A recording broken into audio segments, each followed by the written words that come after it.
অগ্রগতির ভিতরে রয়েছে। 2 নম্বরে বলেছেন যারা আমলে সলিহাত করেছে তারা ব্যতীত। আমলে সলিহাত কি?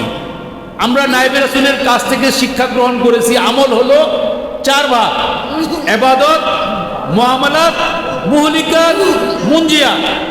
এই আমলের রূপরেখা বর্তমান সমাজ থেকে প্রায় বিলুপ্ত। আমরা শুধু নামাজ, রোজা, হজ, যাকাত এই কয়েকটা বিষয়কেই আমরা শুধু মনে করি আমল। গভীর রাতে তাহাজ্জুদ নামাজ পড়লে মনে করি সেটাও আমল। আর কিছু কি জিকির, আজকার, তাসবিহ, তাহলিল, তারপরে নফল ইবাদত বন্দেগী এগুলিকে মনে করি আমল।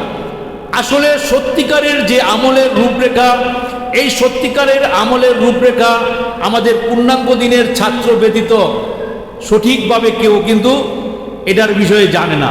আমল হলো 4 ভাগ: ইবাদত আল্লাহ তাআলার হক, বান্দার হক হলো মুআমালাত, এই বান্দার হক সঠিকভাবে আদায় করতে হবে, এবং মুহলিকাত আত্মার অসৎস্বভাবের মাসালা শিক্ষা গ্রহণ করে আত্মা থেকে অসৎস্বভাব দূর করতে হবে, এবং মুনজিয়াত আত্মার ভিতরে যে সৎস্বভাব আছে মৌলিকভাবে 10টি, এই 10টি সৎস্বভাবের মাসালা শিক্ষা করে আত্মার ভিতরে 10টি সৎস্বভাব আমাদের প্রতিষ্ঠা করতে হবে। এটা হলো আমলের সঠিক রূপরেখা।